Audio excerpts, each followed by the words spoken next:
Your life experience, good or bad, is a gift when you share it with others. At Taxi Chronicles, we allow real riders with real stories to share their gift. So hopefully this episode will intrigue, enhance or inspire you. Don't forget to like, share and subscribe. It'll be different for everyone. So it's no different to someone saying, well, I'll be a physio because I'm going to make lots of money. I want to make lots of money and be rich and successful, you know. But at least that's their, you know, that's their sort of, that's their goal, right? So you have to have that clear in your mind. You can't just turn around and I can't look at you and say, oh yeah, I want to help people, and actually deep down I don't, you know. If my intention is to make lots of money, but then I turn around and say, oh, I want to help people, I find it interesting, it'll never work, right? It'll never be successful. So you have to make your intentions clear to yourself first, you know, before you do, you know, because people read you all the time. They'll know if you're interested in them, if you genuinely want to help them, if you want to, you know, or if you're just interested in it for the money. Or whatever the sort of, whatever they want out of it. So, yeah. No, that's a really good point. It's a really good point. There's something called, it's like children can sense. Yeah. What if this is a good person or a bad person? Yeah. Well, it's first impressions, right? We all make that. When you meet someone for the first time, whether it's your life experience or, you know, their body language or your body language, you know, the way you communicate, you form an impression of someone, you know. So, and a lot of people can't describe it when they first sort of, you know, they sort of go, oh, I just had a feeling, you know. I don't know, I had a feeling about that guy. He was weird, you know. You hear that a lot. But that's information that comes from somewhere, right? That's something, you know, something in you saying, "Ooh, I don't know about this," or actually, yes, this is someone who, you know, looks like a nice guy. I can trust this guy. Yeah, let's open up. Let's talk. Have you ever had to turn anybody away? Only if you can't help them, you know. So sometimes, you know, if they have a problem, if someone has an issue that I can't help with, you know, I'll have to send them somewhere else. Oh, you send them to another person? Yeah, you know, well, another specialty, you know. So sometimes they might need a surgeon, you know. Sometimes I'll sort of say, well, I don't know what's going on. Let's send you to a consultant and get a scan, you know. So and sometimes you'll sort of say, well, yeah, this is too far gone, or, you know. Or you don't want to help yourself, so I can't really help you. Oh, in that case. Because I would have thought that's a lot of the case. Actually, yeah, so with those types of patients, the ones who can't help, well, we leave it I'll leave it with them at a certain sort of stage. I'll say, listen, you've got to do your exercise, or you've got to lose weight, or you've got to, you know, start stretching or something, you know. Do that, see how it goes, and then come back to me, you know. And whether they come back or not is sort of their choice, you know. So I leave the ball, I give them the homework, right? I give them the plan and say, look, right, to move on, we need to do A, B, C, D, you know. I want you to stretch, I want you to, for example, I want you to stretch, I want you to start walking, I want you to do these exercises, and then come back to me, you know. But if they keep coming back, I say, did you do all that stuff? They say no.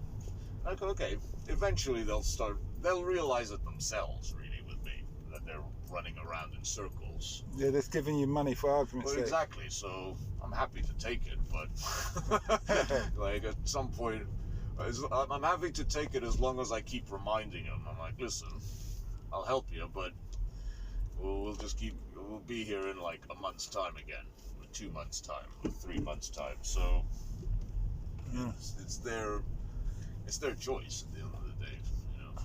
Okay. All right. What's the most common injuries that you see? Back pain. Yeah. And what's that due to? Is that posture? It's mostly it's mostly postural at the moment. People have been sat at home for too long, you know, working from home. People's activity levels are not where they used to be, not what they're used to anymore. People have gotten weaker, you know, so their muscles get weaker, puts more pressure on their spines, on their joints, and the aches and pains start to develop shortly after. Okay. Neck pain as well, you know, so... When people sleep bad. Oh, I slept bad the other day and I had some pain and it went in my neck and it was in my head as well, the side of my retinal thing. Yeah. But then I knew if I just roll and kind of warm it up, it all goes and just kind of massage it. Correct. Or sometimes I just hold a stretch like that. Well, yeah, you keep it moving, right? So stiffness is a big cause of pain, right? So when things don't move, stiffness just basically means when the body parts don't move properly, you know? They're not moving properly. But you want it to move properly and you're fighting against it, it's going to start to hurt, and, you know, so keep yourself sort of keeping people active is sort of what we really do, you know, or is sort of the best way to start with any type of pain, you know. Yeah, I understand. Yeah. So what you did was correct, right? You stretched it out, you kept it moving, you know. You tried to soften the muscle. Do you see yourself doing this for the rest of your days? Probably, yeah. Don't have any other skill set, so... Yeah, but you can always learn other skill sets. Not that you need to, but I'm just saying you can always learn. I know, that's true. Well, I mean,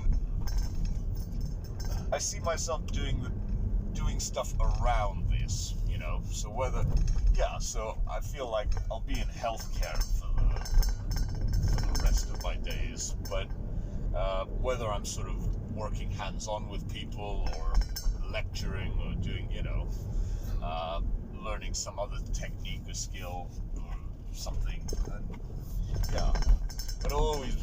I feel like it'll always revolve around this, you know. Physio. Yeah. Do you ever do yoga? No. I should though, but I don't. Yeah, because I was thinking maybe the two cross over quite a bit. Yeah, absolutely. Well, it's movement, right? And it's good movement, you know. So it teaches us to be flexible. It teaches us yoga teaches you body control. It teaches you how to maneuver your own body weight around. So in as full a range as possible. So everyone could benefit from some form of yoga, you know. Mm-hmm. Just like saying everyone could benefit from some form of movement exercise, you know. Yeah. So the problem is, like, nobody moves enough, right? So if we don't exercise as much as we're supposed to, if we're too sedentary, if we're sat at desks all day, you know, stuff starts to hurt. So. Yeah, I hear that. But yeah, look, yoga, Pilates, gym, walking, you know, these are all just tools, you know.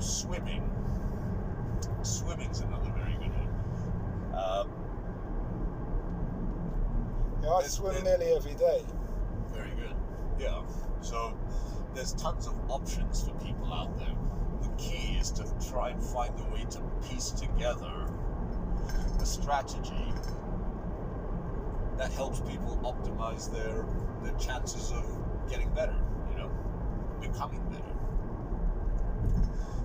So you can't, if you gave me a plan and said, listen, you're gonna swim every day, I'll say, yeah, but I don't know how to swim. So what do I do, you know? You can't tell me to swim. You can't tell someone who doesn't know how to swim to go swimming, you know? Yeah. Get them walking, right? Yeah. Get Stages, them... like a baby. Exactly. Lifting up your head, crawling. Oh, 100%. And the baby sort of... The baby... like stages of improvement or sort of development, actually, we can teach to ourselves. We can learn a lot from babies. So, falling down, getting back up and starting again. Oh, absolutely. But then it comes down to sort of what that means. So, when you take a baby the first time, the first thing they're going to do is turn. They're going to rotate, right? They're going to turn onto their bellies and, you know, turn onto their backs. You know? Yeah, when I had a gym, that was one of our exercises. Lie down, roll over, stand up, lie down, Correct. lie on your back, stand on your toes. Yeah, all those kind of things. And it was just, after like 5 to 10 seconds, people get exhausted. Yeah. And that's training your core right there, right? So core stability is what that sort of movement that baby does is targeting. So a baby has to learn how to be strong in their core first, right? Or their trunk.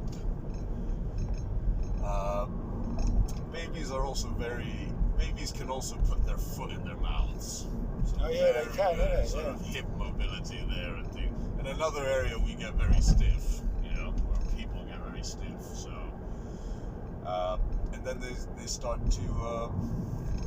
But then, babies have more bones than us, don't they? They do, but then they fuse as they get older, right? So that foot in the mouth goes away. It's true. Yeah. Doesn't mean we can't. But yeah, so even the most flexible person, even the most flexible adult, will have trouble putting their foot in their mouth. But hip flexibility itself is very important. You know, if I'm sat here for 8 hours every day at a desk, I won't be able to put my shoes on in the morning. There's no way I'm going to sort of bend forward. So it's just that's why I try and hit the gym every day. Yeah. I do a warm up, like I have different sessions for different days, but usually it consists of 10 or 20 minute cardio, then core stability stuff or weights or whatever, and then like half an hour swimming, and then sauna, jacuzzi and steam. Yeah. Do you stretch afterwards? Yeah, I always stretch in the sauna. Okay, good. So when I'm in the steam room and sauna, I stretch. So that's 10 minutes of stretching. Yeah. That's good. But I swim first. Yeah. Yeah. Stretch afterwards. Yeah, because when you do breaststroke and certain activities, it's like stretching anyway. And I usually find if I've lifted any kind of weight, the swimming kind of reverse what I've been trying to do on my muscles, which is like, I think is really good. Yes, correct. It helps you, it stretches you out. You know, so it takes gravity. Swimming takes gravity away from movement. So you're allowing your joints to sort of move without the pressure of, you know, without any extra sort of or added stress or strain. So yeah, lifting weights is very good, but again, everything has pros and cons to it, isn't it? So lifting weights is good, makes you stronger, but puts your joints under more stress. Yeah. You know? That's why I was telling someone on the phone yesterday, she's a lady, and she said when her cousin teaches her to lift weights, she always puts on really heavy. Yeah. And I say, well, I wouldn't advise that. I'd find it something that you can manage and doing lots of it. Correct. Yeah. Do you see what I mean? No, absolutely. Yeah. But then that heavy thing, so the heavy thing just came from bodybuilders, right? Yeah, that's what I said. It's for bodybuilders. You're not a bodybuilder. Yeah. Yeah, you're like 5 foot woman.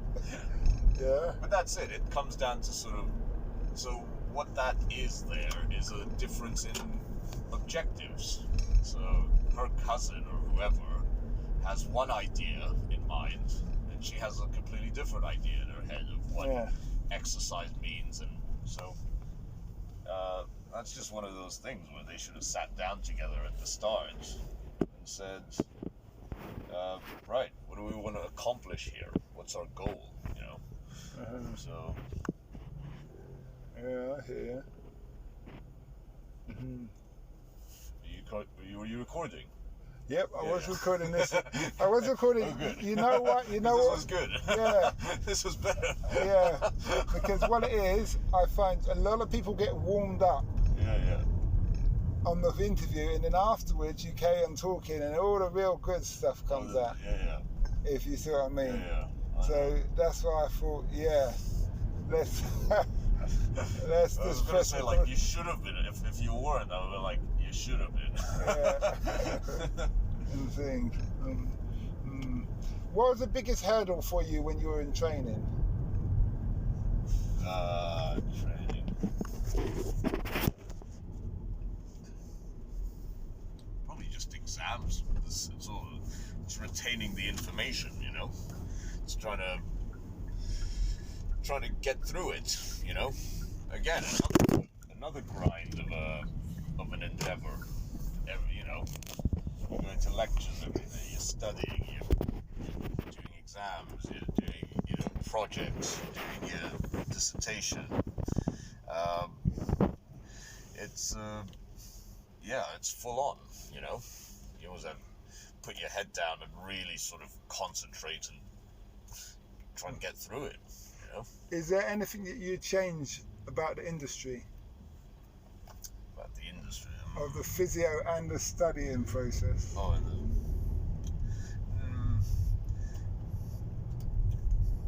Not really at the moment. Like, I think going from studying to training to working, they teach you to be sort of, you're very competent by the time you become a sort of fully qualified professional, right? So, no, not really. I wouldn't change anything about it. I mean, it's hard, but it's supposed to be hard, you know? It's not easy, but it's not supposed to be easy, you know?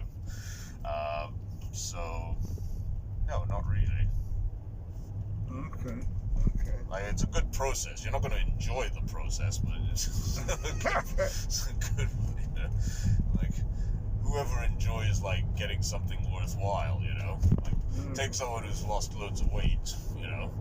They're not going to enjoy that process. They're struggling, and, you know. At the end, they enjoy it.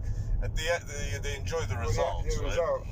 But then, in saying that, I think when I've trained, exercised, and there's no pain, no gain, there's those sayings, but I can look at it in two ways. I can look at it, I'm, let's say, blowing up my ass right now, just really exhausted, really trying to push on, or I can think I'm getting stronger. Right. Yeah. Do you see what I mean? Yeah. And therefore it becomes fun. Therefore I look at it that, yes, this pain is me getting stronger. It's part of the process. Part of the religious ritual. But that comes with years of experience and trial and error and, you know, seeing some results. And so, it's... Okay.